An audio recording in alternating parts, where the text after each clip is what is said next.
Welcome, ladies and gentlemen, to the Vainglory 8, powered by VIS. I'm your host, Dragonborn. Joining me today, it's LaTigris, as we look to cast some of your off-stream matches here in the European region. And LaTigris, this is probably the most pivotal week of all weeks. It's week 3, the final week of Vainglory 8 play, and everything comes down to this. Teams have their last chance to get points. Awesome. I'm so excited for this, and thank you for having me back here on stream. Last time around, I was here for VIS, so I'm really looking forward to what we have ahead.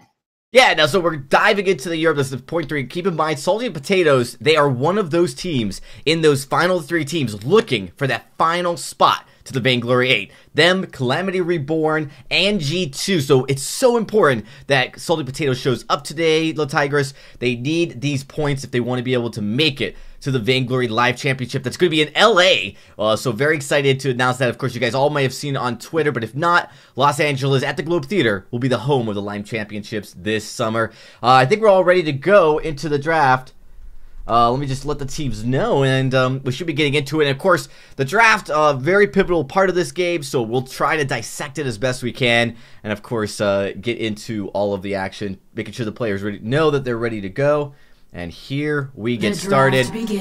Game 1, as this is definitely going to be a really pivotal match, LaTigris. So let's keep an eye. Baron is the first ban, and so we are on 2.6, everybody. No surprise that Baron is banned first. Does a lot of damage, especially into the late game. I am absolutely shocked. Just kidding. We've seen a lot of this ban beforehand.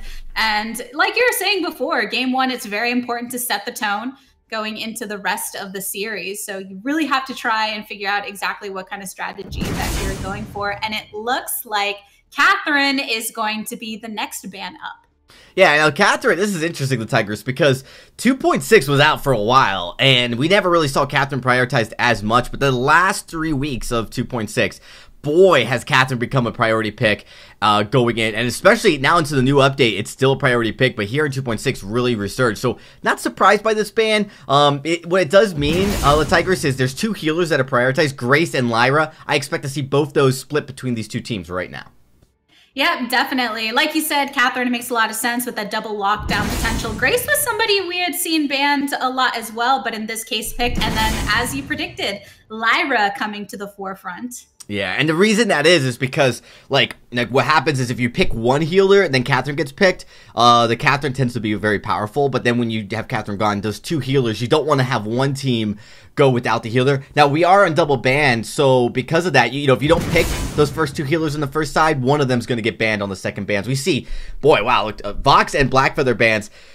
This draft's moving pretty quickly, LaTigris. I'm kind of surprised by the Blackfeather ban, but in Europe, Crystal Blackfeather has this really strong poke potential that a lot of these players love, and I think the real thing here is K-Last. He is known as a fantastic Blackfeather, and so is Sneaky. So like there's definitely a little bit of a priority to ban away their favorite hero versus it being strong meta.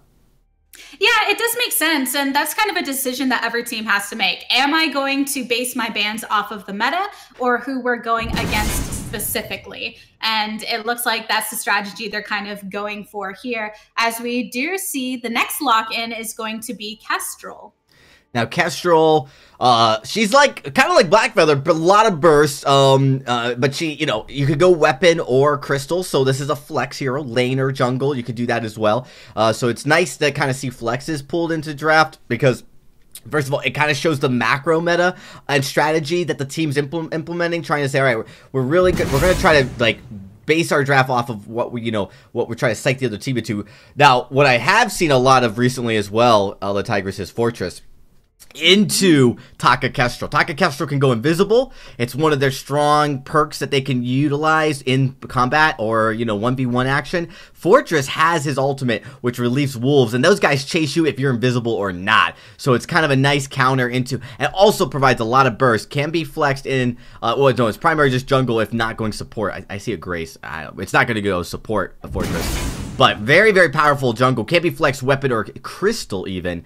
Primarily, though, we see this as a CP jungler that will go in and just good into locking down a slippery hero like Kestrel, and I think that's what it'd be. They're going to round out their draft with Ringo, LaTigris. And Ringo, again, could be flexed weapon or crystal.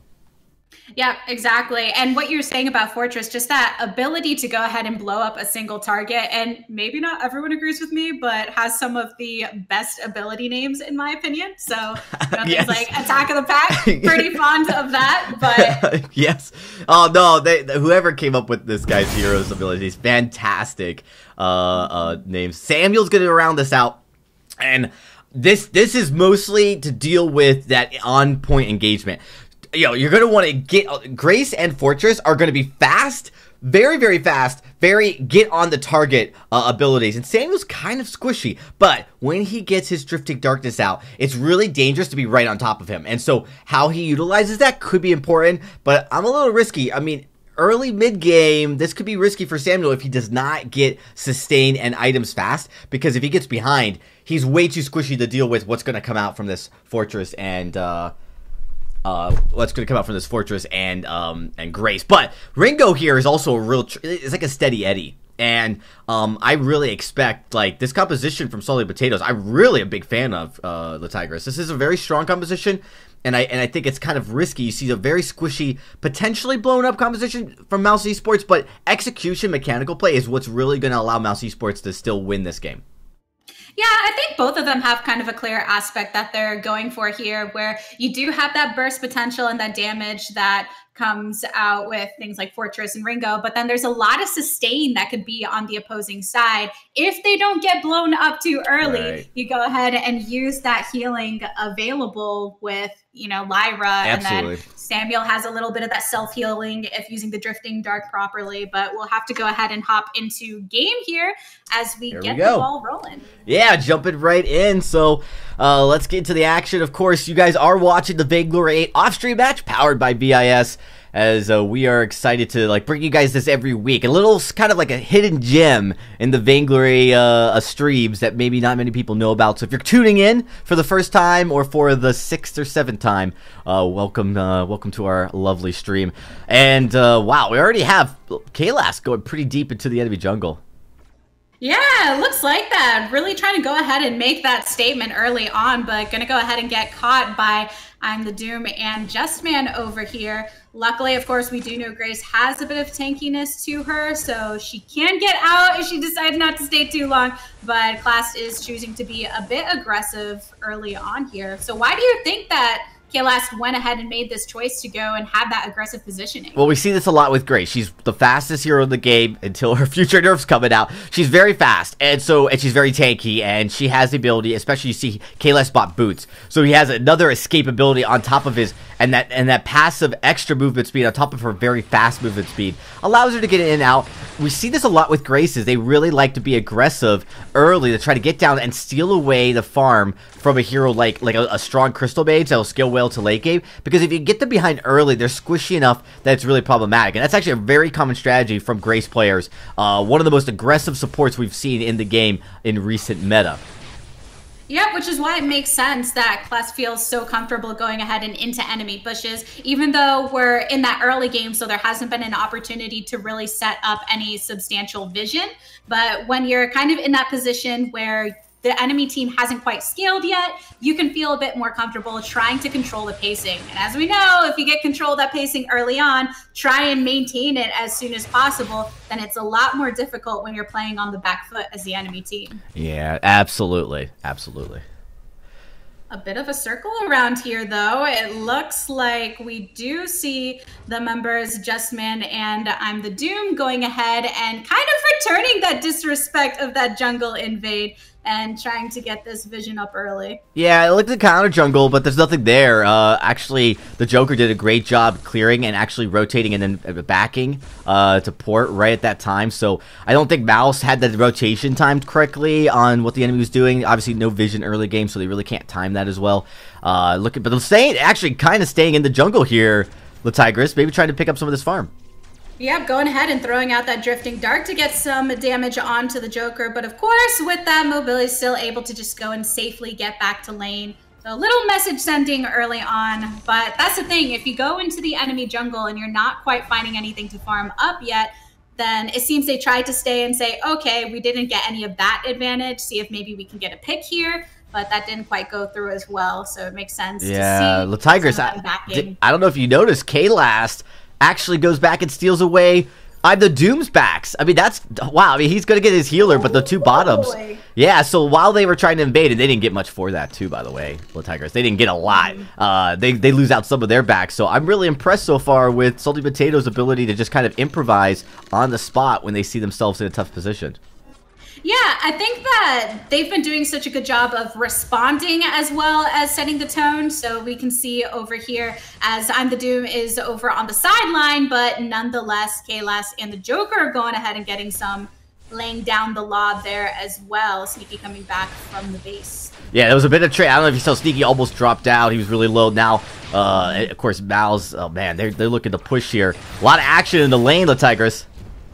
Yeah, a lot going down here. Kayla's having to step on the back foot with that damage coming down pretty hard as I'm the Doom setting out that Drifting Dark to send the message as well. Getting a little bit of poke. You know, Grace has to be careful at this point because you don't want to die too early. The thing is, with Mousesports, there's a lot of wave clear right now. So if they want to go ahead and push that lane, it's kind of their choice to make. And that's exactly what they were trying to do to get that early damage, at least try to achieve it on that turret. And this is actually where I'm the Doom on Samuel is going to have the most power. It's between level 2 and 6. He's really just able to maneuver and out pressure the jungle and in the lane. You know, that Drifting Darkness with his empowerment of those Malice and Verdicts that he gets. They do a lot of damage, they do burst damage. It's just so crazy. But, you know, and he does scale well to late game, but this is kind of his hot zone where the enemy's not really quite as powerful. And the Joker, he needs a few items. You see him right now. He's got that chronograph. He's got an Eclipse Prism he just picked up now. He's building out that Aftershock. Once Joker gets that Aftershock, he's probably going to build into it looks like a Storm Crown. When he does that, he's going to have a lot of potential to blow up I'm the Doom. So that's what I expect to see Salty Potatoes maybe come back in. Great job by them so far, just staying really tight in this game.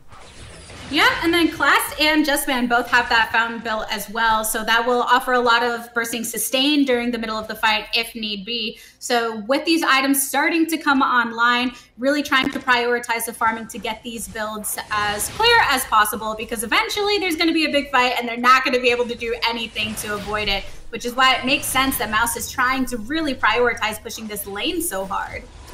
Yeah, they want to, because I mean there's a point where their power spike is going to somewhat dismay and fall off, and you see look half the health on the turrets taken out. Kayla's a little low, so doing a good job. Pretty impressed. Sneaky does back here, and I think if he gets back in time, they should be okay on this turret, but it's risky if they get a pick. You see Kayla, oh, he's very low. Yep, feeling pretty helpless out there as the turret does go down. Kaylas wanted to do something about it, but it's really hard to do when you have so little health available. And with that, just going ahead and taking the objective, Mouse going back to the base because, I mean, hey, you got what you wanted, right? You got what you wanted. You set the mouse trap, they fell into it, and now you're feeling a little good about yourself. Yeah, that's absolutely true. I mean, they push a turret early, they get a good gold lead. Look at that, 1,000 gold lead is not bad, and that's kind of what Mouse needs to do here. Is they have the potential to out-mechanically team fight the side of Kayla sneaking out the Salty Potatoes. They just can't get behind, and they're not. And actually, this is kind of scary. So we talked about, you know, they need their micro play is going to be very important. They need to be able to team fight correctly. But if they keep a lead in gold throughout most of this game, Mouse easily can take this. They're going to be able to do a lot of damage. And while I like what came out of the draft from Joker and K-Last here to be this aggressive support attack, they didn't get the lead they wanted. They didn't really engage together at all early, and now they're at the risk of actually paying for it by being behind and blowing up if they go in too much into like a Samuel. Yeah, and it seems that Mouse is acknowledging the fact that they just do better when they're grouped up right now because of that poking. They tried to have that separation, you know, the enemy jungle invade, and it didn't quite work out for them. But instead of falling into that trap and saying, okay, let's try again. Here, we see there hasn't even been a single kill on the board. But there's still so much pressure being had here. Yeah, exactly. And they're doing a great job at it. Looks like the Tigers, they want to engage again. Maybe just happy enough to keep pushing this lane up. Maybe taking these turrets, keep poking. Now, of course, there's a point where the pressure of just pushing a turret without getting a kill will fall off as you get closer and closer to that sanctuary. But, oh, they might have an opportunity here. Oh yeah, going ahead, the Drifting Dart coming out. Kaylass once again over there on the back line. App going ahead and sending out that shot as the Joker is forced to run away, try and get that heal, and instead the turret goes down. Everyone feels alive, but I do say Mouse feels a little more lively currently than Salty. Yeah, Salty kind of struggling with the poke, right? They're just taking so much of it before they even fully engage, and then they're low health. And I really like what Mouse Esports has done here, because they've been able to like poke, get objectives, and not worry about the kill. Almost bringing them down to such low health is like getting a kill. It forces them to go back, which opens up that entire lane for them.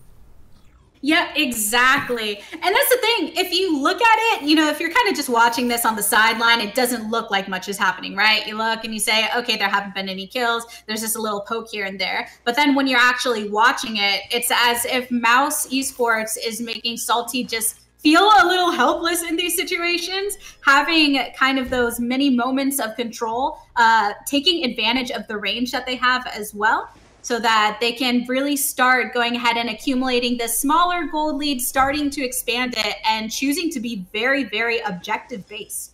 Absolutely.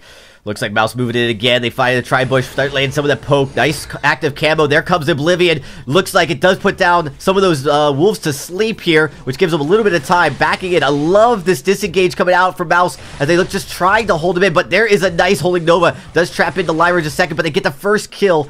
And just like that, wow, Mouse Esports have blown up the side of Salty Potatoes. Tigris, that was a heck of a fight. Yeah, that sure was something right there. Everyone was kind of going all in. We did see the stuns come out, and even though the Joker was going ahead and activating the ultimate and putting that through, the fact that I'm the Doom went ahead and popped one of his own, then that really canceled out exactly what happened. So once you take away all of those resources, then, you know, Salty's left feeling salty because they have nothing else to come back with. Yeah, well, first 2 kills on the board for them.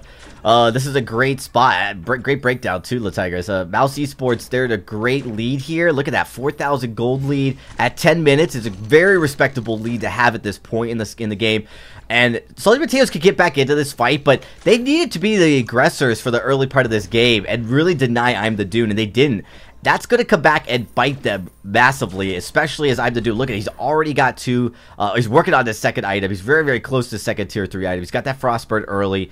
We do see Fel 1, 2, 3. He's got 3 tier 3 items. Attention Bow, Tyrant's Monocle, and he's got that Sorrow Blade. Looking to build into some attack speed on top of that. This is going to be a lot of damage coming out of Kestrel, and you can see that Sneaky a little bit behind with just 2 of those tier 3 items built. Yep, exactly. And I think a lot of it too is Salty is really relying on trying to get these big plays happening, right? Go ahead and get Attack of the Pack off. Go ahead and make Hellfire Brew mean something. But because of those other abilities available to Mouse, as we do see the Fire going ahead and getting a big punch onto App, but it's not going to be enough to kill. But there's just so much of that sustain, all of those other utilities available to Mouse, that's making it really difficult for Salty Potatoes to go ahead and get these big plays off. They've definitely struggled. We just see that's actually the first engagement from Mouse Esports, though, that Mouse wasn't able to follow it up with an objective. Not even getting a gold mine. They do get some counter farming in, but it looks like maybe Salty Potatoes is starting to find some momentum here, some sustain. It's definitely that choke point turret, Tigers, is obviously the hardest one to get through. It's to get through. Once you get through that choke point, you open up the game a lot. But it's definitely going to be a little bit of an uphill battle for them. We'll see how Salty Potatoes responds here to this next engagement. Yeah, and that's when Salty's offensive resources become prime defensive resources here as they try to protect this choke point turret. And we do see the action going down as some snares go onto Salty Potatoes. Immortal Wounds head onto App as he does try to run away. The Drifting Dart going ahead and sitting right under the salt. Kayla's taking damage, and we do see that App is the first one to go down in this engagement. The follow-up from the Joker over here trying to go ahead and get those hits from Sneaky. And the double kill happens, and finally something looking positive for Salty Potatoes as the ace lays in. That is, what a fight, and this is what they needed to come back into this game. I mean, you know, there's obviously a lot of damage that's going to be coming on the side with Samuel and Kestrel, but they're squishy, and so if you get him caught out with that engagement that comes out from Grace and from Fortress, we saw a great Holy Nova land. We saw a lot of try to chain that damage up here at the side. The Wolves come out. One of the things that Joker has as an advantage is his ultimate provides an insane amount of fortified health to get him through some of that early poke that he's going to experience from the Kestrel and the Samuel. Did a great job at that. A little bit of a poor positioning fight, just being at all in the range of getting that damage and not being able to separate the Fortress from his support player as well. So Salty Potatoes, they may actually come back into this game. They definitely have a composition that once it gets on top of Samuel or Kestrel and blows them up, they can turn that fight completely around.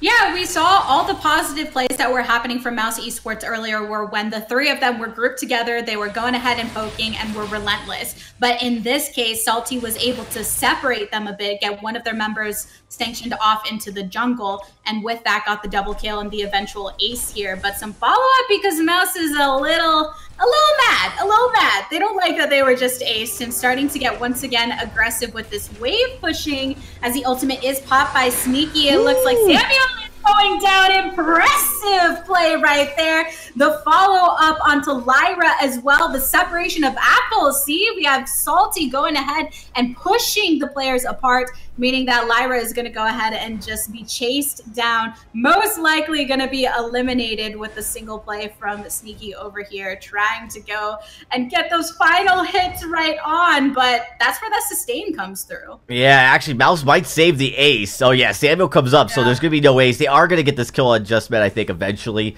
Although Lyra's ability to kind of maneuver around these fights here. Oh, it might be sneaking through it. Oh, looks like he's got caught out. So, Salty Potatoes, man, they are laying the salt now onto this fold. Looking really, really sharp here. I love it. They actually, that last team fight was so fantastic. Able to maneuver around the active camo, get through, past the Oblivion, block that out, and lay right into I'm the Dude. He was eliminated right away. And the Tigers, that's what we got to watch out for here, is if they can remove I'm the Dude from the fight right away. He's very squishy. They're going to win these team fights 9 out of 10 times. And definitely, I think Apefel in this Kestrel not getting the shots he needs early enough to get that poke down. And I think you see Salty Potatoes just really outmaneuver them here. They pick up a Kraken. The Tigers, this could be Salty Potatoes' game to take away in an incredible comeback. Yeah, exactly. I mean, Mouse, earlier, they established themselves as the ones with objective control. And now, suddenly, Salty Potatoes is bringing home the biscuit for themselves with this Kraken that's going to have a huge impact here. Because as we know, Krakens force the opponent to really split their attention. They can no longer just focus on the 3v3 battle. They have something much bigger to go ahead and deal with as their turret here is getting chopped down and destroyed. Nice vision comes out, though. Look at that. That active camo gets spotted, so they're going to maneuver around it. They keep pushing into the Tigers. Are they going to be able to get in? There's a little bit of back engagement here coming out of the side of Mouse Esports here as looking to move, but I don't think it's going to be enough. Look at that. Yeah, the double kill over here. 2 of the members of Mouse Esports have been eliminated, and that block that came up from Salty was a really nice way because all of them were kind of sitting behind the Kraken as a defensive block off. And instead, of course, Mouse Esports, they wanted to hop onto them, say, we're going to go ahead and navigate around you. But with that reflex block going ahead, and as it comes through, again, another turret destroyed. It might end. The crystal's going down, though. It is. Oh, boy. Wow. Boom. This was Mouse Esports' game to lose, and Salty made sure that happened. Well, I mean, compositionally, both teams had a win strategy, a win condition they need to execute. But unfortunately, with this, when you go double squishy with a Lyra, who's squishy herself, skill shots so important. You can't miss them. You cannot. You're really relying heavily on your mechanical play to get the job done, and it just felt a little too short here. And it is going to be Salty Potatoes taking this first victory. 8-2 kills, although, you know, Mouse Esports objectively were able to get a lot of those major objectives early. They got the gold lead. I actually was surprised with that gold lead how far behind the dude was, though. I mean, he was not at 2 tier 3 items at 10 or 8 minutes, like where he probably could have been. And because of that, I started to see maybe he wasn't, itemizing correctly or soon enough, and then didn't get that damage on. Those team fights started to go the other way. What I really was impressed with was Salty Potatoes microplay. They locked on time the dude very quickly, taking him out of the fight. And then from there, it was just a domino effect for Mouse Esports. Well, and it's just like how you said, we saw that Mouse Esports was having that objective control. They were poking down those early turrets, but once it got to that choke point turret, that wasn't enough anymore. And you had made a note of that during the game, where Salty Potatoes ended up turning it around a bit, saying, this is where it gets a bit difficult. We kind of have control because this is our territory. And with that, a good team fight here and there, we're managing to turn it around. They sure did. Mouse Esports just crumbled there, not able to get the win, but it's a best of 3, everybody. We're going to be getting into game number 2 shortly after this quick break. When we come back, we're going to have to find out. Salty Potatoes, they need this victory. They are right on the edge of making it to Live Championship. A lot has to go their way, and it all starts with them playing and showing up today. When we come back from this break, guys, game number 2 will start.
$14.99.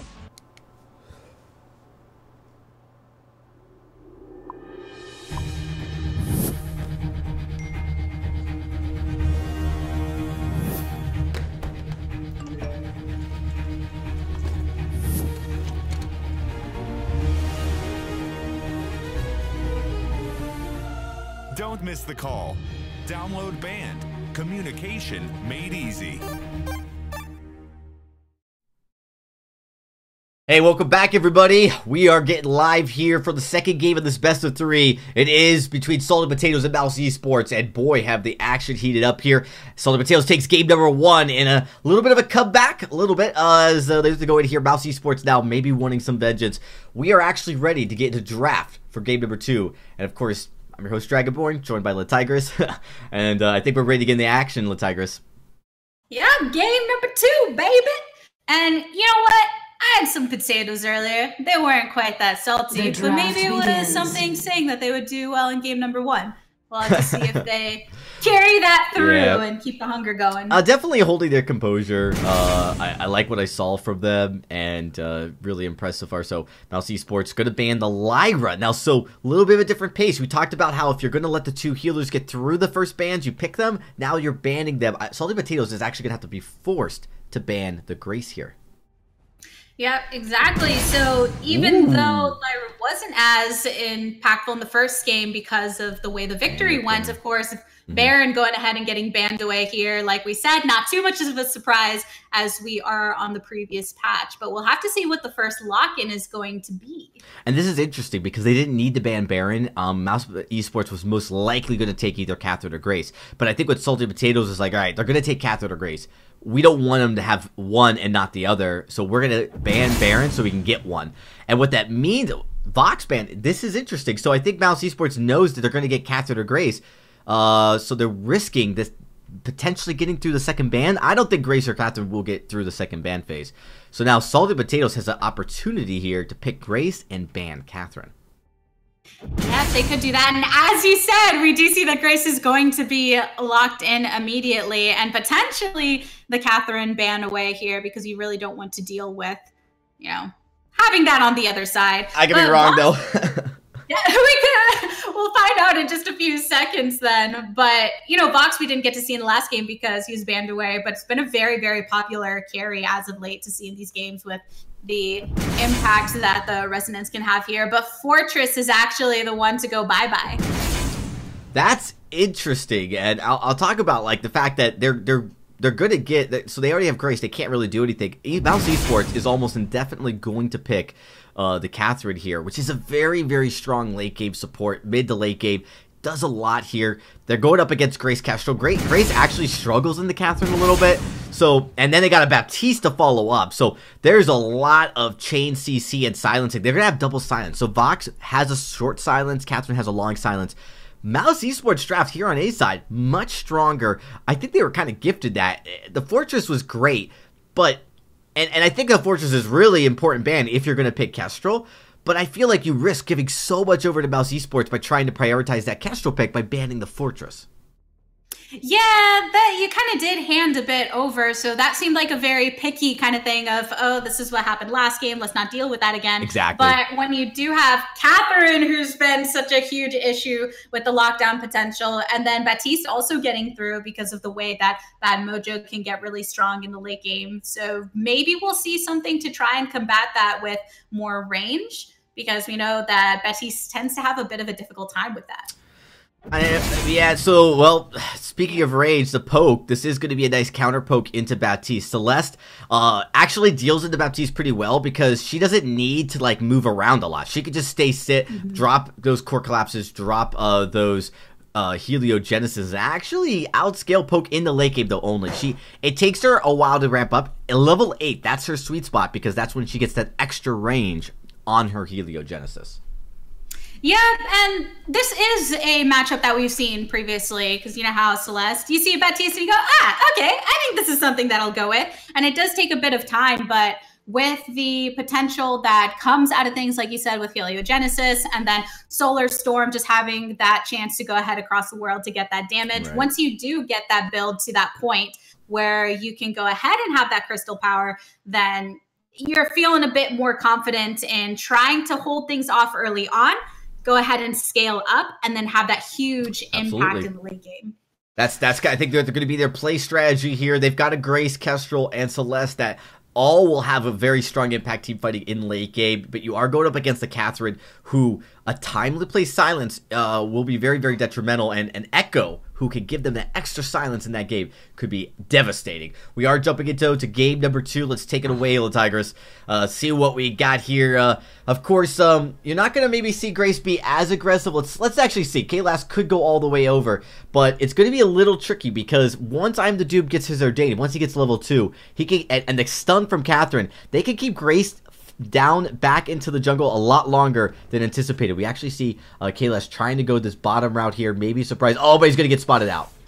Yep, goes ahead and gets stunned over here by Just Man, getting the collapse over. I'm the Doom taking his path over in the jungle as well. So Kaylas trying to make that rotation very similar to what we saw early on in game number 1, where Kaylas did a very similar thing. But this time, because Catherine is here around, being able to go ahead and get that stun available with Merciless Pursuit, it makes a bit of a different situation. It does. It's harder to get around. You got a lot more chain CC. Actually, I was surprised I'm the Doom didn't focus on Kaylas, which I think if he had, might have picked up a kill on the Kaylas. Kaylas would have been pretty low with a couple of bad mojos dropped, but he instead kind of just want to make sure he had secured his farm and get that taken care of as fast as possible. Doesn't want to get his rotation slowed. That's actually what Grace does so great, is even if she doesn't get the farm, she drastically slows the rotation of the enemy team.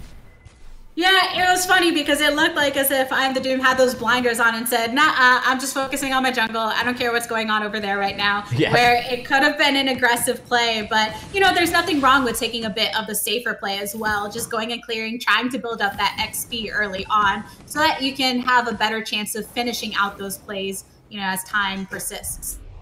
Yeah, and that definitely was his call there. We do see the Joker here with Celeste trying to just rack up Doing pretty well, so that little bit of aggression from K-Last in the jungle by Grace has allowed the Joker to get a small... oh, actually, I take that back. I was going to say a CS lead, but look at that. I have to just needed to rotate through. Actually, now he has a 1 CS lead over the Joker. So, keeping things pretty even. That's the name of the game here between Joker and I'm the Doom. Jungle matchup going to be so pivotal here, the Tigress.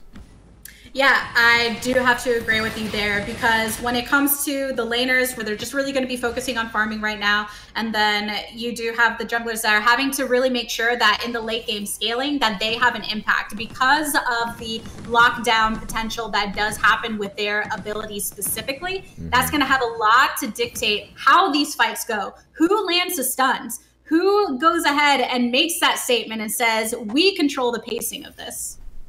It's going to be interesting. Absolutely. Mid-game, pretty quiet game actually so far. Other than the Gracing invade, things moving pretty much according to plan. We actually see this a lot. European region can be slightly more passive during certain phases of the game. They do like to wait for a more noticeable power spike here. But, you know, both teams have compositions that don't need that early engagement to succeed. Their win condition's not based purely on that. So, not necessarily surprising here. See the Joker kind of just keeping an eye. I think maybe looking to get that Elder Tree in mid-camp. If it does pop up. Instead, though, times it out, realizes his backs are coming up. Nicely timed, actually, on his part. Yeah, it's still a quiet game like game number 1, but it still looks a bit different because this time around in game number 1 was kind of when Mouse Esports started to do a bit more of that clustering in lane after the failed attempted jungle invade. So now we might finally be getting to see that. But of course, the comp is different here too. Justman going ahead and getting the stun onto K-Last, as Sneaky is going to go ahead and try and get some poke down. But we're not quite at that engaged part as everyone is still waiting to scale up just a bit. Well, Mouse has started to do that clustering late again. I think maybe they won it. We do see... this is where Justman's done a really good job here. Baptiste Catherine, very good composition. One that can be really, really hard to deal with if you're the opposite side. And just have to see how it plays out. Ultimately, it's like some recalls coming in for both teams. Yeah, it looked like Mouse Esports was trying to focus on the Joker a bit, but of course, K-Last went ahead and put himself in harm's way so that would prevent a kill to happen at the time. Both of them being knocked down low, meaning they do have to back, but at least they prevent some of that gold being put into the pocket of their opponents and delay the action just a little bit to try and keep this gold as tied up as possible until they can make a major move of their own. Definitely. Both teams getting Fountain right about the 4.5 minute mark. So that's pretty even there as far as the stayed. Well, we do see, because there's a healer on the side of Salty Potatoes, not surprising to see that Poison Shiv come out as a first item by Vox. Poison Shiv, really, really great on the Vox. It definitely works great into his kit because he can lay additional attacks that can stack those Poison Shiv mortal wounds faster. We do see, an engagement breaking out here, the Tigress. Yep, it looks like a K-Last knockdown just a little bit as the members of Mouse Esports are trying to push through with the wave in their advantage, but Celeste is going ahead and poking there on the back line as Justman using that good old B to try and turn back a little bit of that damage, but it's not going to be quite impactful just yet.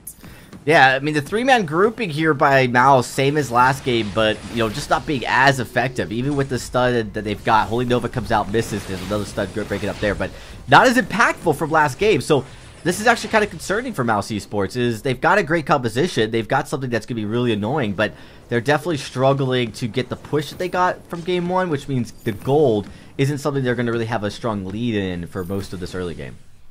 Yeah, both teams were forced to pop their fountain, so... Whereas if one did, then that would leave somebody at an advantage. But it looks like we are going to see the zoom in over as K-Last is actually the first to fall. Tried to engage under that turret, but with not as much follow-up available from the remaining team members, it got turned around just a little too poorly. Yeah, Celeste rotated back. She needed to get the farm, which, I mean, I agree was the right call. But she did it a little bit, you know, right call, wrong time. Did it when her team was still dealing with quite an aggressive push by the side of Mouse Esports. Mouse Esports really, they won those objectives. They're not so worried about losing out on maybe a slight half rotation, you know, behind Salty. Maybe the Joker still has that CS lead, but they know with the objective with a kill as well, it'd be very important. Now, they do not get the turret, so while getting the kill is great, it's not nearly as impactful as getting that turret would be, and so Salty Potato still has to feel pretty good about not losing anything major. Yeah, and that kill seemed more evidence of a lack of communication from Salty Potatoes as opposed to a superb play on the side of Mouse Esports, which makes a difference. Though there's a bit of an engage going over here as Just Man getting that movement speed to go ahead and hit onto K-Last. App forced to take a bit of damage as well, though. So Mouse, you're gonna have to back off if you want to go ahead and get that cheese, but you know, it's going to be just some constant poke until somebody can finally land a kill, almost waiting for another communication mishap. Interestingly, the silence landed, but they were so out of reach. Oh, we got another fight breaking out, so we'll talk about that later. Oh, looks like K-Last drops again. K-Last took the blast, dropping once more. The one shot coming through, but not going to go ahead and finish off I'm the Doom, even though that was a plan. Just kind of a last-ditch effort there. But K-Last right now, 2 deaths, really trying to hold it down for the team. But if you don't have kind of that unity happening, then it's going to be for nothing. Yeah, that time around, it was interesting. K-Last unfortunately missed the Holy Nova, so when he does that, he's actually kind of frozen in that space for a few split seconds. And that he was a prime opportunity for I'm the Doom to just lay into him with some bad mojos. Vox has also got that resonance locked in. Of course, Tentribo. So a lot of burst. K-Last needs to be careful. Needs to be mindful. I mean, at the very least, don't get locked into position. You've got so many stuns. You see right there, K-Last taking another stun. I guess gonna kind of chill then here for a second. It has to feel pretty rough about that outcome. Yep, as a pause does come through here in the game, so we'll be resuming in just a moment. But kind of commenting on that matchup there, where you do have the Holy Nova can be so strong when hit, but because of that delay, you have to be very meticulous with the placement because it makes you really vulnerable to be hit by these merciless pursuits. Indeed. So that's something. Yeah, it looks like K-Last might have had a connection issue here. So nice to see a quick little pause brought in by the team to get that sorted out so he can get back in. Definitely don't want to have anything happen that causes these teams to like lose a game not based on skill. We want this to be purely a skill matchup. But so far this is still it's a pretty even game. I do like Mouse Esports' micro play here. Their ability to team fight in these small situations here have proven effective. But what we saw is last game, they were able to get objectives and get kills early, but they struggled as soon as Salty hit their power spike. And Salty still has a strong power spike to hit with the Celeste. Yep, they still have somewhere to go. That's definitely for sure as we are back in game. You know, Catherine playing pretty aggressive, but that's the thing. We see that there's such an objective focus coming out of Mouse Esports. It happened in game number 1, but if they don't find some way to turn it around and not just have the same exact thing happen, where Salty ends up taking control of the game, and they can be in kind of a tough position. Ooh, silence is going down though. We do see the chase coming through as the Joker's in a lot of trouble. App caught on the sideline though, taking the damages from the hits from Celeste. And the hero goes down. Just Man, you were the last man. 1 shot, 1 kill coming through. K-Last having to back off. The Joker's pretty low on HP as well. Forced to go ahead and stay in lane. I'm the Doom. Trying to circle around too, because you don't want to have any of that beef.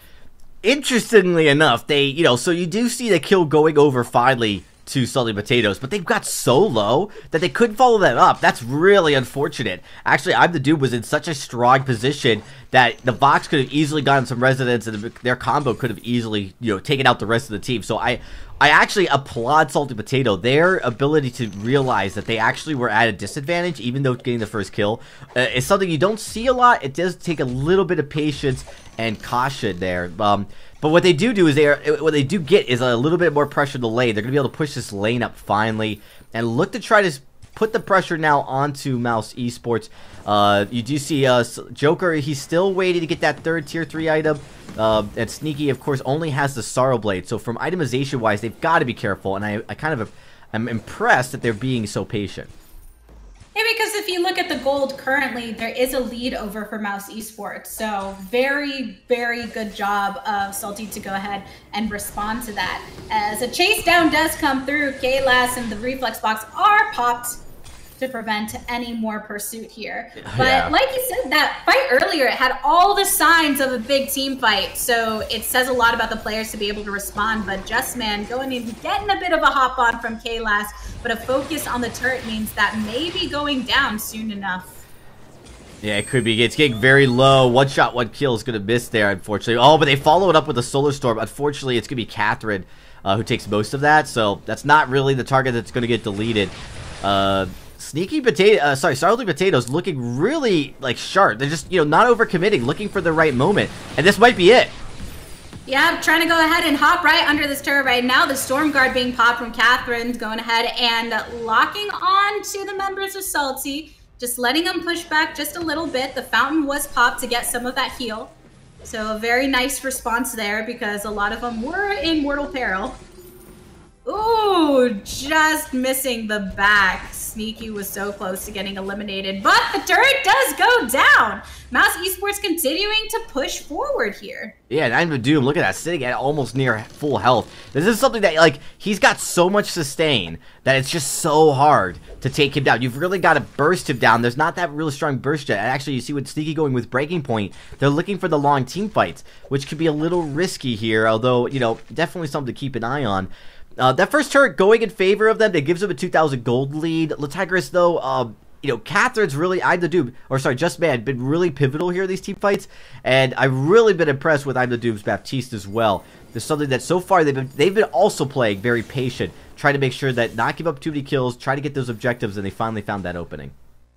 Yeah, Justman's been doing a great job of standing there in the front line and making sure to take as much damage as possible with the Storm Guard, pop that fountain at the right time as well, and then getting those stuns onto Grace and any member that tries to come into the path of Mouse Esports. That's what's been allowing I'm the Doom to throw these bad mojos, as we do see the ultimate come out of the Joker to try and go ahead and stop this mining, but the payout has been collected. Ooh, they used a lot in that fight. They used their one shot and their Solar Storm, the Tigers. That's something that's on cooldown, and Mouse Esports could actually take advantage of it. Yeah, that's the thing. You really tried hard to go ahead and take that objective away from Mouse Esports, but the fact that they got it in the end and they got the ultimate side of you, that puts them in such a nice position for the next team fight should they try and get it. So I wouldn't be surprised if, some of this vision that we see on the side of Salty, we might have to see that reflected on the side of Mouse so that they can try and make a really powerful play as Justman really with that aggressive positioning here. Yeah, they're looking to try to keep pushing up here as K-Last continually taking some of that poke here. And I'm the Dude finally in low. Like, this is something we talked about. Baptiste typically doesn't go low early in the fight. We'll see if that's something that Salty Potatoes tries to take advantage of, as the poke from the Joker is starting to pack a bit of a punch. Broken Myth built, so as these fights last longer and longer, you will see a little bit of an advantage tilting over to Salty Potatoes.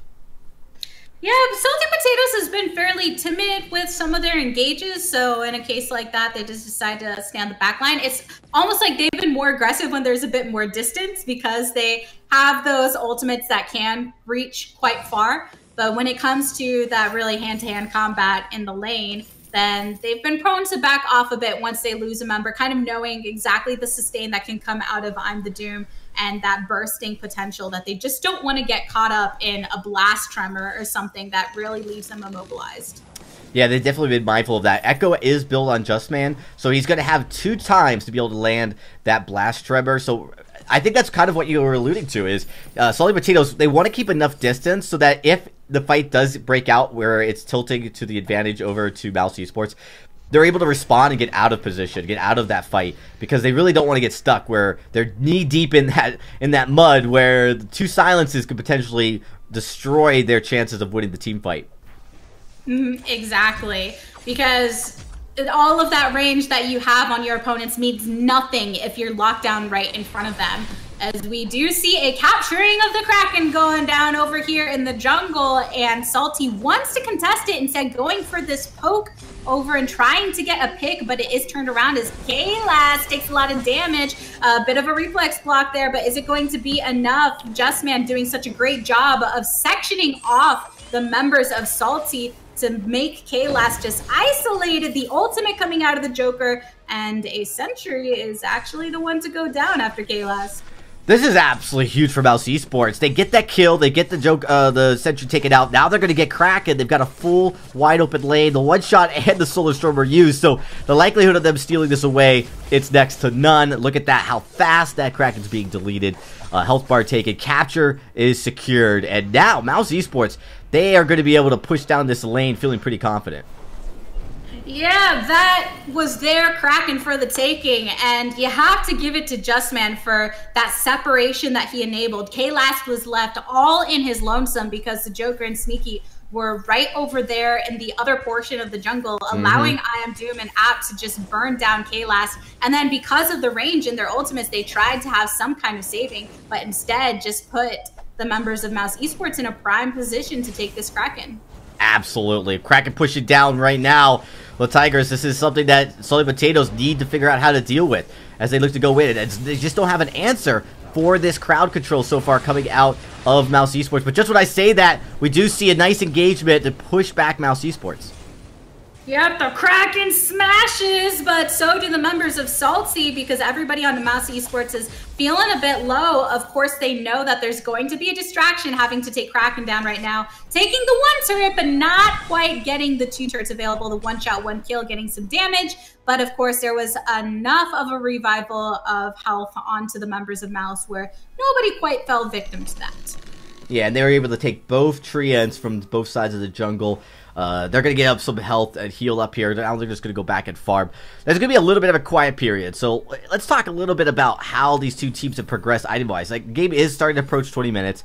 We do see 3 tier 3 items on both carries from both teams. Oh, I take that back. It's actually I'm the Doom. Only has the Clockwork and the Shatterglass. But see, he's kind of like a second support. He really offers a lot of that crowd control, and his damage doesn't need nearly as many items to be impactful. But at this point, you know, the Salty Potatoes really still pretty close to this game. They're only down by 4,000. They could find a way to get back into it. They have the damage and the capability to do it. Yeah, it's really not too late. Objectively, they've had a really hard time, but when you're at this point in the game, you try and get a good team fight, and that allows you to make up for that lost time. Of course, the members of Mouse Esports trying to be a bit aggressive here to allow their wave time to really travel over to that choke point turret because they want to get that ASAP. But in the meantime, trying to go ahead, bring up that gold a little bit because as you said, I'm the Doom, still waiting to get some things built. But rotating as a unit, they really don't want to get caught out. Yeah, they did actually utilize the Crystal Sentry there to try to help push back Mouse Esports. Mouse Esports respecting that, and there's really nothing they could do in that circumstance. And at this point, you're just seeing Sneaky making sure that lane stays pushed up nicely as they get ready for the next potential engagement. It could be coming really soon here, Le Tigris, as Mouse Esports has now a 3-man move rotated up to the lane. Yeah, that's really what it comes down to. Sneaky is going to have to try and keep that wave as pushed as possible because you're fighting against that and Mouse Esports as they are going to back off currently because when there's no immediate play to be made and the Kraken is awakened once more, then you have to find something else to do because eventually if you just try and overstay in the lane to get that advantage, then something's going to go wrong. Someone's going to get hopped on. So it makes sense that Mouse is going to try and recollect their thoughts, leaving Vox in the lane to keep that wave pushing as much as possible. Yeah, one thing to note is pretty lack of vision control, unfortunately. No scout traps really to be seen for the side of Salty Potatoes, mostly because K-Last has, opted just to go with flares for right now, as, he's playing from behind. He doesn't want to waste so much gold in scout traps. What that means, though, is they're not going to have a good, clear sight on the side of Mousesports when Mousesports starts to engage if a flare's not there to protect them. Yeah, I get the choice, gold-wise, to go ahead and keep with these flares. But as much as we've seen the rotations for Mouse in this jungle, when they do back off, it would have been a prime time to go ahead and lay down some scout traps because they've really been trying to make this their own territory, and most likely when we see another fight, it is going to be in the middle of these bushes. But you're just going to have to hope that, like you said, some flares are available. Now we might have an engagement breaking out here. Well, Tigers, Mouse Esports, they've secured positioning here in the tri-bush. They could get split. As we see Salty Potato trying to push up. They've got the damage, they got the power. Joker and Sneaky have infusions apiece with 3 tier 3 items. It's all going to be about who lands that first heavy engage. between these two teams. Neither team, I think, really did commit just yet. No, they're all kind of just standing around, and all ultimates are available too, but we finally into the team going ahead and hopping onto Kayla. But it looks like Sneaky is the one in trouble, with Celeste having to go ahead and run for her life, going ahead and getting the stun. But look at right here, it is the Joker that goes down. Joke's on you, homie. Just Man also is eliminated as 2 of the members are down for Salty, and Sneaky is the only one to survive, trying to get that hit onto App, but it doesn't quite hit there. So close. So close to an ace for Salty. Oh man, that was a nice heads-up play, but FL actually probably predicting a one-shot was going to pass right through those bushes on the shop, in the jungle shop, and didn't want anything to do with that. He would have been deleted instantly. I like what Sneaky tried to do there, of course. Sneaky definitely starting to get that damage. His breaking point was really starting to do work near the end of that fight. The challenge is there's just not enough defense on Joker and Sneaky quite yet to be able to last long enough that fight to overpower the side of Mouse Esports. But that was a great sign of life. And this is a little bit scary for Mouse. We saw this last game. Once these fights start to be break even, this is where Salty Potato starts to find their groove and come back.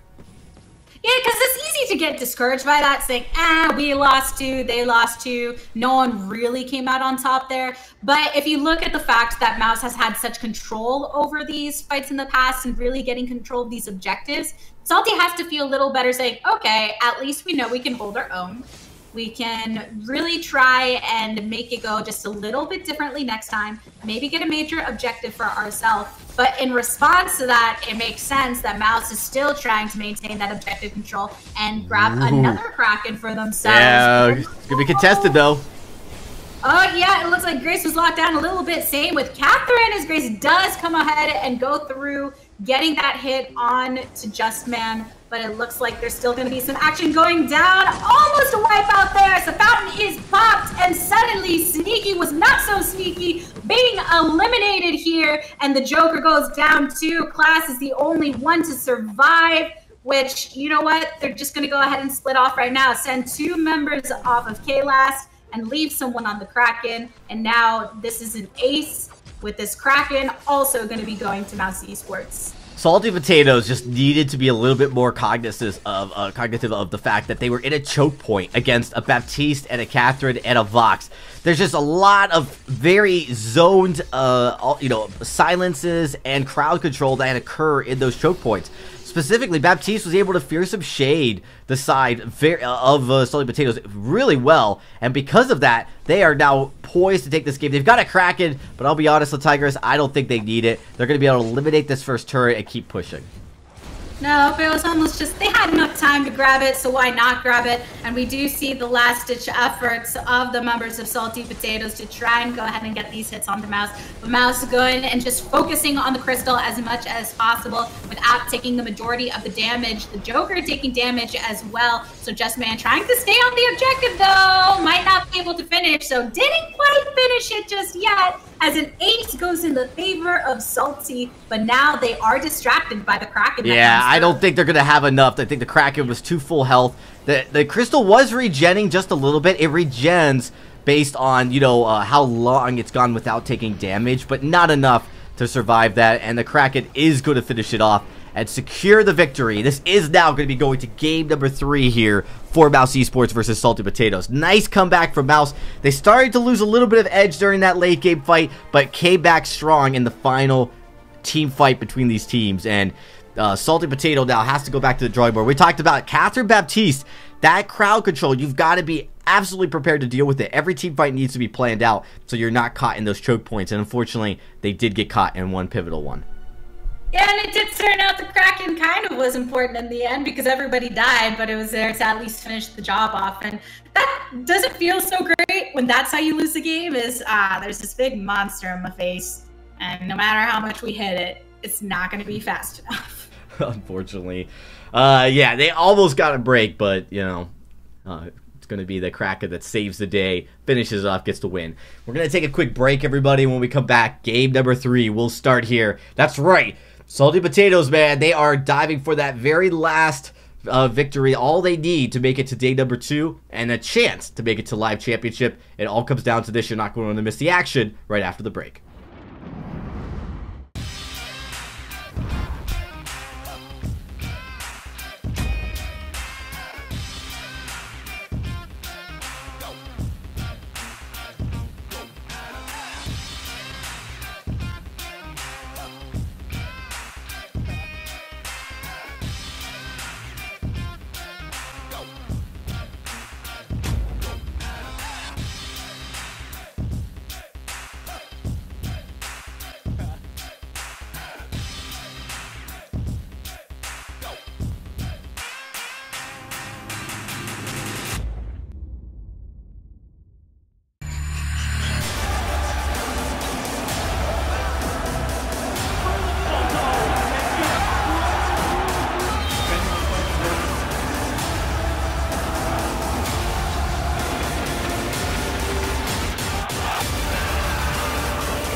$14.99.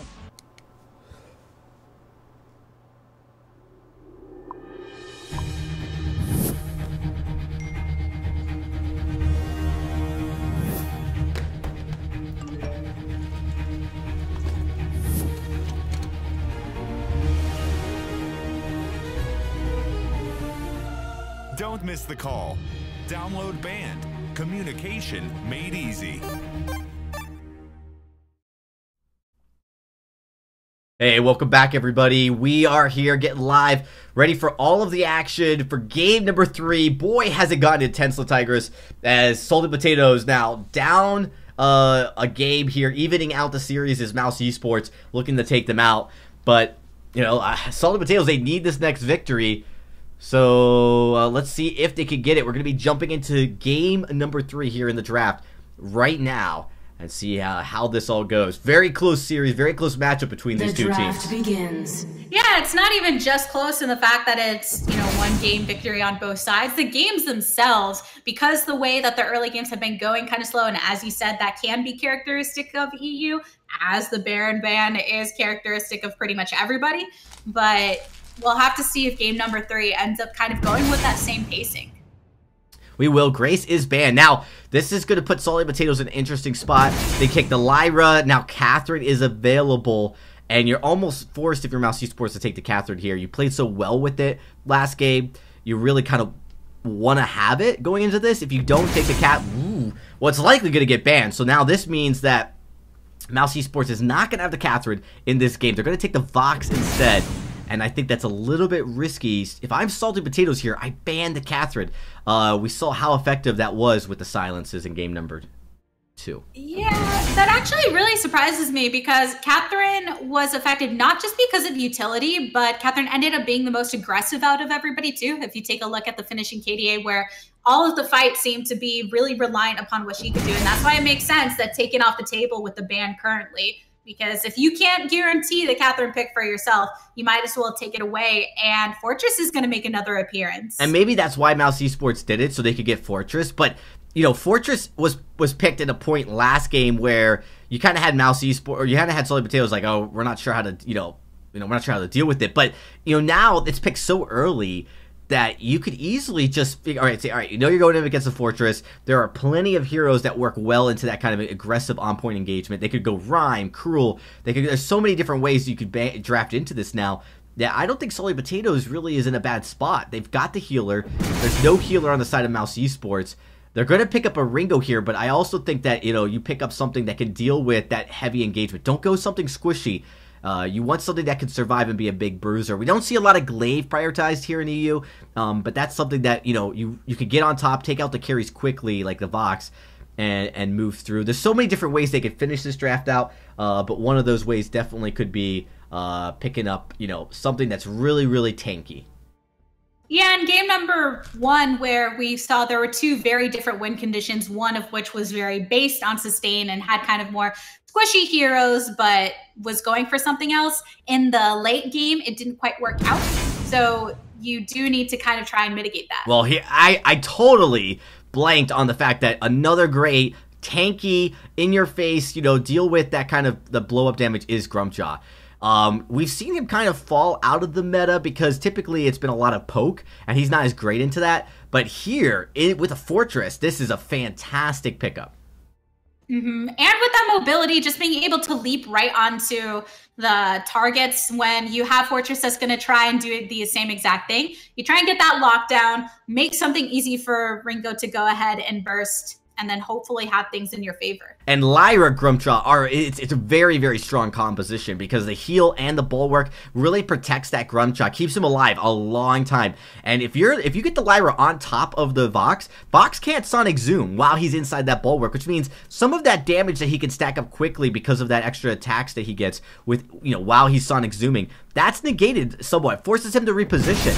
Now they are going to go with the Rhyme here. That's the kind of the risk of getting an upfront Gruelig tank. But what this does mean is the Fortress is now going to be a support Fortress, as Rhyme will be that crystal jungler that you'll see flexed in this position. So I actually, Mouse Esports kind of surprising me here. Definitely a nice little bait by teasing a potential crystal Fortress, but instead going support so they could pick up another in-your-face a bruiser. Yep, exactly. So when you have Rhyme here, who's really good about, going against melee heroes and just using that fortified health generation to try and stay in here, make really an impact with that crystal damage and try and take control of the game. Yeah, that's definitely going to be the name of the game here as we look to get into game number 3. I'll be honest, Latigris, this is I really like both teams' drafts. They both have strengths and win conditions. It's going to actually come down. The player to watch is going to be Rhyme, and see, it is going to be I'm the Doom on the Rhyme. He's really been pivotal in these games, getting Mouse Esports back into it. So definitely keep an eye on him. Watch him, because if he has a breakout game on this Rhyme, this is actually going to be very, very difficult for the side of Salted Potatoes. We'll just have to wait and see, though, as we get into game number 3 here on The Fold. Yep, game number 3 is underway, so the winner of this, winner takes all when it comes to the series. And like you said, the thing about Rhyme too is there's not a lot of immediate mobility there. So is he going to go ahead and try and prioritize getting that movement speed up as much as possible? Or what exactly is Salty Potatoes going to try and do about it to shut that down? Because I'm the Doom is going to be a big playmaker. Yeah, we'll definitely have to see here in just a second. Man, some really pretty skins though coming out, I gotta say. Yeah, definitely. And it looks like, of course, you do have the Joker going ahead and prioritizing, just being in the jungle here. And Kaylas, even though Kaylas is on the Lyra this time around, still going ahead and trying to make that presence be known in the enemy jungle. Of course, because of the way things work out, not going to be able to stay as long as he did in the past with other heroes. But when you go ahead and try and scout out that positioning, it does put the Joker once again in more of a prime position to go ahead and farm up this jungle a bit with some safety. But this early vision coming out over here from Mouse Esports as well, as they try to make some movement of their own. And over in the lane, we do see that Sneaky and Ab just facing off. The lane is freezed a bit over there in the middle of, right there in the middle of the lane, obviously. Yeah. But Just Man is making that rotation to try and give a little bit of assistance, as K-Last is as well. I'm back, everybody. Sorry for that. Had to step out for a quick second. Thank you, Latigris, for giving the cover. But yeah, a lot of interesting action so far. Again, this is kind of what we've seen, is both teams trying to find an advantage, but not trying to go for kill. But that might change right now. Ooh, Kaylas, you're in trouble! Kaylas taken out as the first blood. That kill credit going on to Just Man. So Fortress really showing how you can just target someone and burst him down despite the amount of sustain available to Lyra. Yeah, and a lot of that comes down to the fact that he has a Dragon Blood contract. Once he procced it, used it, got it onto Cade last, that slows you down and allows your next couple attacks to deal increased damage. So definitely a nice heads up by him. Mouse Esports trying to take advantage of their early game win condition. Here, we rarely see Dragon Blood contract come out, but when we do, it's so pivotal that you take advantage of it to get something for it, because otherwise it's a wasted investment. Yeah, and Kaylas is still positioning as if he's on, you know, some of the same heroes as before, but with the Lyra, even though there's the sustain, it's going to act a bit differently. And the Joker getting caught out a little bit over here in the side lane. Of course, that sustain coming out from Kaylas. That's the really, really nice thing about, you know, things like Imperial Sigil, where if you find yourself in a bit of trouble, then you don't necessarily have to worry right away. But Just Man might have to worry a little bit going on the sideline. I am doomed going and facing off against the Joker as well. Yeah, this is not a fight the Joker wants to be in. It's really dangerous. Early, it's not quite as bad, but, you know, melee attacking I'm the Doom is going to be so problematic. So without Ringo here, you're going to see, look how quickly, like, I'm the Doom doesn't even lose any health as he looks to get on, gets the kill.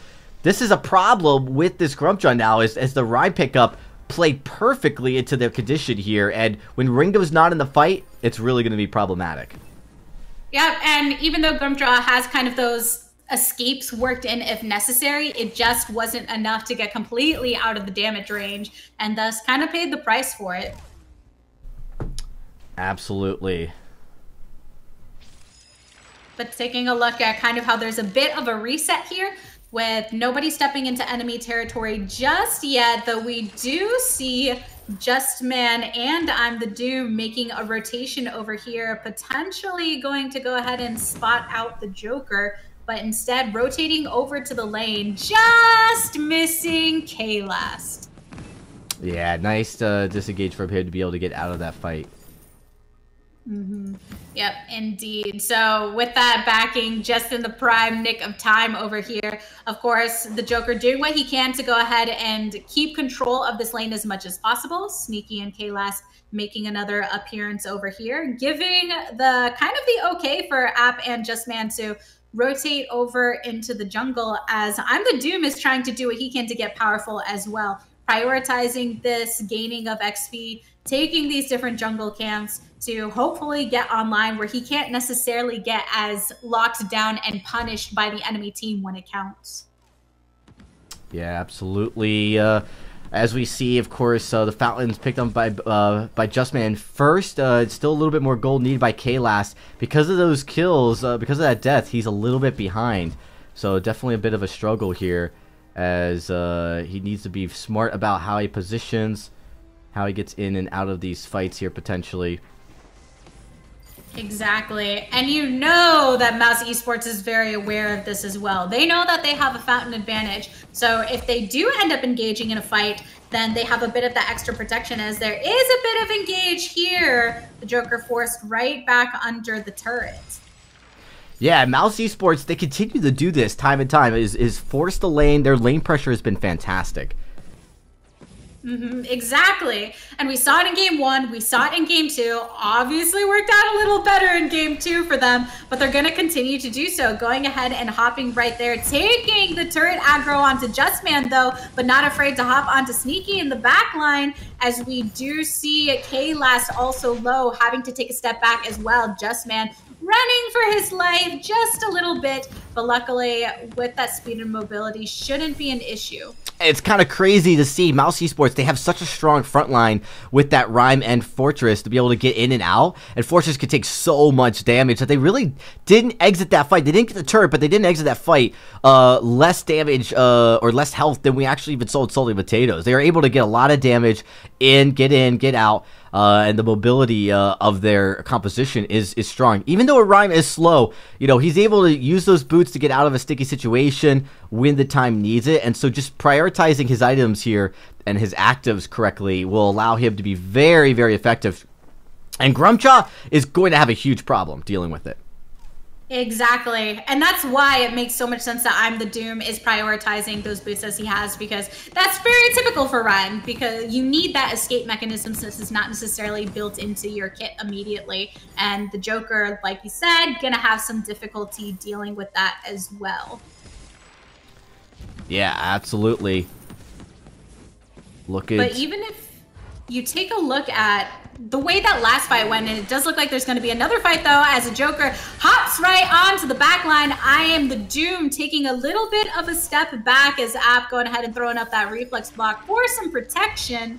Nobody's quite into the grave just yet, but notice how, you know, Mouse Esports just isn't afraid of taking those turret shots as you sometimes would be at this point in the game, because of that tankiness available with Fortress, because of the sustain and that ability to just kind of power through anything, despite the fact that there is going to be a route over onto the Joker, retreating once again onto that turret, but taken out immediately. Oh man, this is really looking bad for Salty Potatoes, because they just aren't able to get any of their win conditions in the works. The biggest thing was the stuff missed, that reflex block by Rhyme early in that first team fight, and now they're able to get a turret here, and just man gets out. He doesn't even go down. It's just nothing that Salty Potatoes has been able to find working. And really the challenge here is they want to get this I'm the Doob out of the fight. They want to get Rhyme taken care of, but they just can't. He's just too tanky. He's too hard to take down, and because of that, this is really going to become a problem as we get later in the game.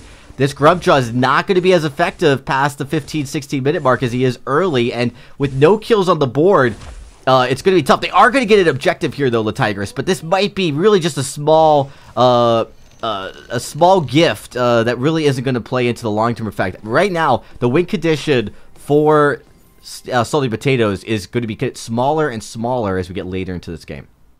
Yeah, but approximately a 2K gold lead over for Mouse Esports is going to take a bit more than that payout before Salty Potatoes can find themselves on even ground.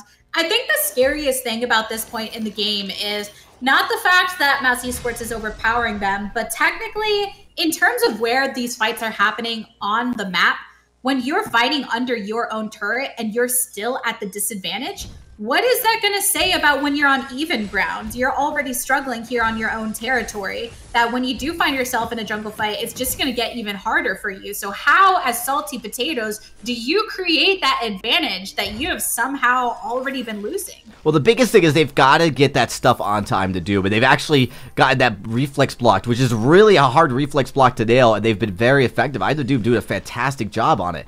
So if he gets out of the fight, your win condition is just to delete the Vox, and then 3-man up on the Rhyme. Now, even if they get the Vox deleted, the Rhyme has so much fortified health when he starts landing those Winter Spires onto the enemy team that he can actually still outlast all 3 members of Salty Potatoes. So it's going to require really good positioning. I think the key here is Sneaky needs to be in these fights, because his poke is something that he can deal without getting that damage on from Rhyme. So they kind of have to deal with that. The other thing too is you could focus on just Hellfire Brewing the Rhyme out. Now this is a crystal Ringo. When he gets that potential to get like maybe an Echo here to redo, he can double his damage on time to Doom. Try to take him out before that fortified health stacks up.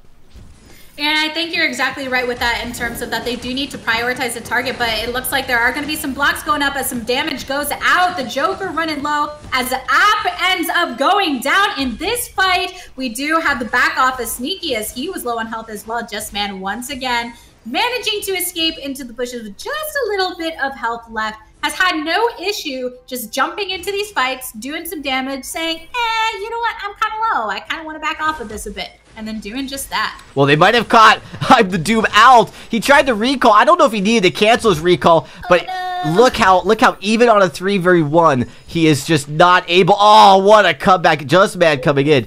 The Tigers, we talked about how when they're on, you know, on their territory, they might have a shot, but on even footing, it's so much harder.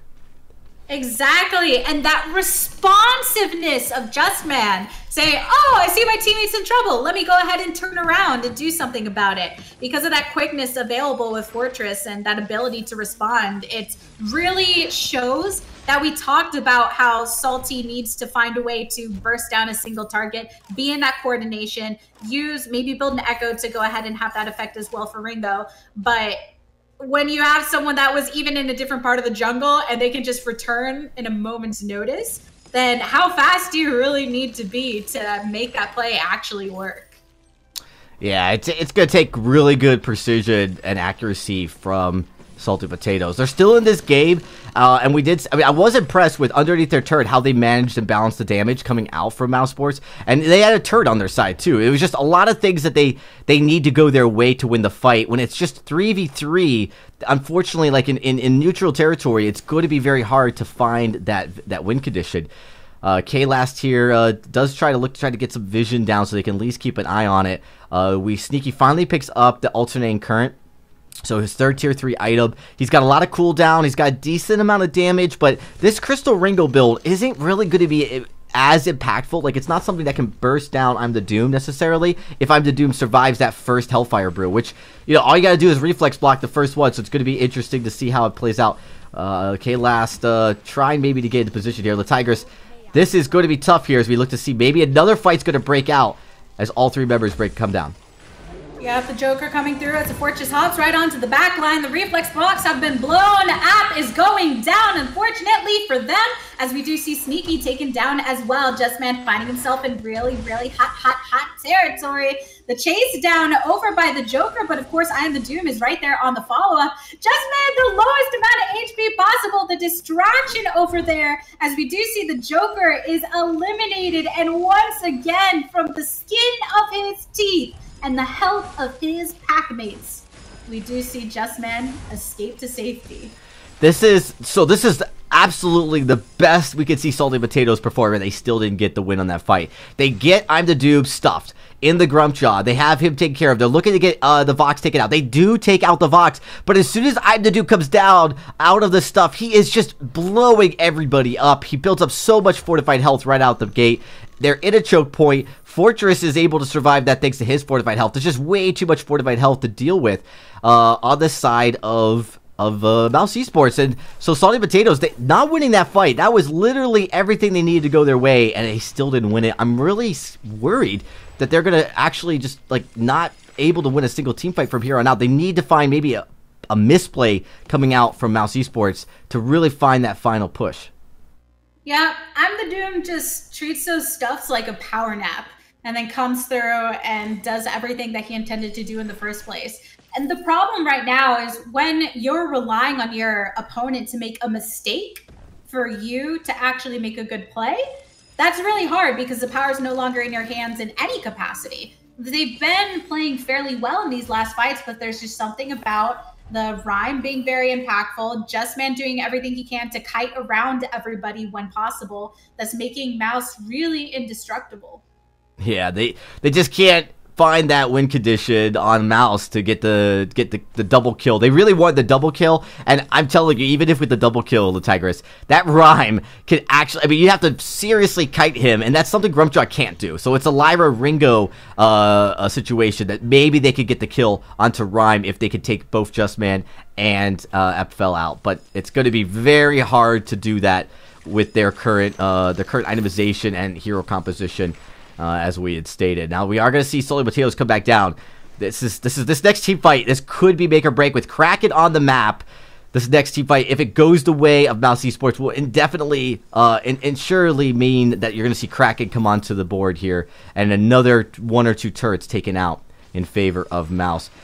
We'll have to wait and see here. It looks like both teams just kind of like testing their poke to see if they can get a little bit of a caught out. Yeah. Throwing down that vision, trying to see the exact positioning of everybody, and you do see that the members of Mouse have rotated over into the lane, potentially trying to pull Salty over there, maybe get a good team fight where then they can just rotate to the Kraken immediately after, because they've had pretty good luck in these fights as it stands. So when you're in the position that Mouse is, you're kind of wanting to fight. You're saying that this went fine, so let's just go ahead and play to that strength, and then we can make the play for the objective that we want to. Yeah, it's definitely something that they need everything to go their way to try to get this victory here. I'm actually kind of surprised Mouse Esports is being as conservative as they are. They don't need to be, but I know that they also don't want to make a mistake, so they're just trying to play caution here. There's the stuff. They do get the Rhyme. They look to get onto Vox, but Vox is out kiting him. Reflex blocks that Hellfire Brew as well, and now it's a 3v3. The Tigress, oh no. Oh man, yep, I'm the Doom was spit into the back line, but just put him in prime position to go ahead and take down the members. Jokier and Sneaky have been eliminated. K last over on the rotation, back into the jungle, back into the base, and with that, Mouse going to the Kraken and taking it for themselves. This is the challenge with Grumpjaw, and I love the last pick on the Rhyme. It's actually one of the reasons why we've really seen Grumpjaw fall out of meta. I like the fact when they brought it into the Fortress, but then they risked that, like, you know, that pocket pick. And I don't think we've seen a lot of Rhyme play here coming out of Mouse Sports previously, so this is probably maybe something that Salty Potatoes just wasn't prepared for. Perfect decision here, and of course, I'm the Doom has executed it great. 5-0-2. That's his score line. Both him and Justman have been just absolutely unstoppable here in this game, and it looks like the clock is ticking. It could be midnight for Salty Potatoes as they look to try their last-ditch effort to win this series and possibly make it to Live Championship. Yeah, Justman has 100% kill participation. I'm the Doom almost at that level with nearly 100%, as a turret does go down with the help of the Kraken, and the members of Salty Potatoes are left over there at that choke point turret trying to fight off the Kraken, but with the poke available from Mouse, hopping on in the nom nom nom. I'm the Doom thrown right under the turret, but you know what? He's just going to go ahead and kite right in. App is the one to fall victim on the side of Mouse, but it looks like the Joker is going down with Sneaky, leaving K last once again, the only one alive, having to pop that ultimate just to go ahead and get back into the base. But with that, Justman and I'm the Doom and the Kraken, basically a team of 3 right now, just can really push into these turrets, and I just don't know what Klas can do to try and stop it. Nah, he can't do anything, and, you know, I'm the Doom is going to be so tanky here. He's got to be careful. These turret shots do build up Pierce over time, so you got to be careful not to allow yourself to get too far down. They do find a kill onto Justman, finally. That's his first death of this entire game, but I'm the Doom still alive. And fine. No turrets left, La Tigress. This is really just, this is a Mouse Sports game to lose. They've got this one in the bag. We have yet to see a team fight that gives us any sign or indication that Salty Potatoes can win a 3v3, let alone a 2v3 for that matter. And Mouse Esports just has to, you know, get back into position, 3-man this up, push in for the victory, and just unfortunately Salty Potatoes just really has to sit back and watch it all unfold, as there's very little they can do. Yeah, because looking at those fights, a lot of times I'm just looking at the Joker, watch him eat, I'm the Doom, go ahead and throws him into his own team's back line, which is the best place that you can put him so that he's surrounded by enemies, even under the turret sometimes, and still, that's not enough.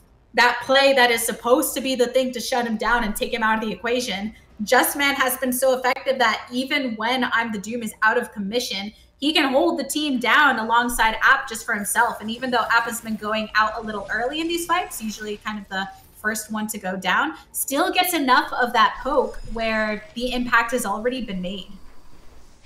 Yeah, exactly. These Winter Spires, they can really be difficult. They're slow, yet they're such a large area that, you know, you'd be surprised how long it takes to get out of position. Also, just being predictive with them is something that I've actually noticed Just the Doom's done a great job at. Just using them for zoning purposes as well. Been really hard to deal with it. So with that being said, Mouse Esports now being cautious. They really don't need to do anything impactful. Like I said, even if this game goes longer, I don't see a condition where the damage coming out of the side of Salty Potatoes really can scale enough to deal with this Rhyme at this point. Rhyme's got two tier 3 items, a lot of defense. It could get to that broken myth actually pretty soon here. So at 21 minutes, a little bit, I actually have noticed I the Dude's been pretty slow at building his items, but it doesn't matter. They still find the win. They still find the victory. Yep, it was the same exact thing in the last game when I'm the Doom was on the Baptiste. Still a bit slow compared to everybody else in the game, but managed to do exactly what he needed to do behind that Catherine. So throwing out the bad mojos and everything. So here, I'm the Doom has still been doing kind of that same approach of taking a little bit of time, but you know what? Still has what he's needed. And for Mouse, 20 minutes, 25 minutes, 30 minutes, however long the game, a victory is a victory, right? So they have no reason to go ahead and try and force it to an early close when every time they've kind of let things push in their favor, it's been absolutely fine. Oh, indeed. Sneaky and company looking to try to get back into position, and they had to recall. This is really, honestly, I don't even think you need Kraken at this point. If you're Mouse, you just need to just engage, get the fight on. Find them maybe cut out just a little too far forward. Maybe even try to bait at this point. I mean, they could pretty much do anything and still have the stronger win condition. As we do see right now, it's actually Sneaky trying to do some of the poking. There's the fight breaking out. Ooh, the pack attack has been taken through, though we do see the knockup onto just as we have a hero go down. Sneaky has been taken out, my friends, as the Joker has as well. We do know that Mouse is trying to go ahead and get that ace, as they manage to do currently, which means they're just going to power into this base and go ahead and slam onto that crystal to get this victory for the entire series. And that fight was insane, how low Vox got and still didn't go down. And this is the problem, is Vox is able to kite. Now, normally, even if we saw the Vox go down, I think Rhyme comes back up and still helps them win that fight at this point. But the fact that you couldn't get a single kill, it just goes to show you how, like, you know, you set yourself up in a composition where you took a big risk, and the risk didn't play out. The Rhyme pick comes in, swoops in for that matter of fact, and gets you the victory here. And you know, Grumpjaw does a lot of damage, but you really run the risk of getting countered hard in the draft, and that's exactly what happened. Congratulations. Exactly. Yeah, congratulations to Mouse Esports. You are our victors for this series. You're moving on to the next round. Now, this does mean that Salty Potatoes is almost indefinitely knocked out of their running, depending on the next couple of series. We have to take a look at the points. Actually, I could pull them up right now and just give you guys a quick update. What really kind of what this implications is. So Salty Potatoes had 10 points. What that means now is the winner of the G2 versus Calamity will tie with them, chances or surpass them. And since G2 versus Calamity is the matchup that's going on live on stream, this means that it's very likely for one of those two teams now to make it to live championship, the winner of that. We're going to have to watch all that action here on the main channel. So go watch the Vainglory channel right now for those updates on those games. And that's it for us. We have concluded this off-stream match. Thanks everyone for watching. Yep, catch you later. See you guys later.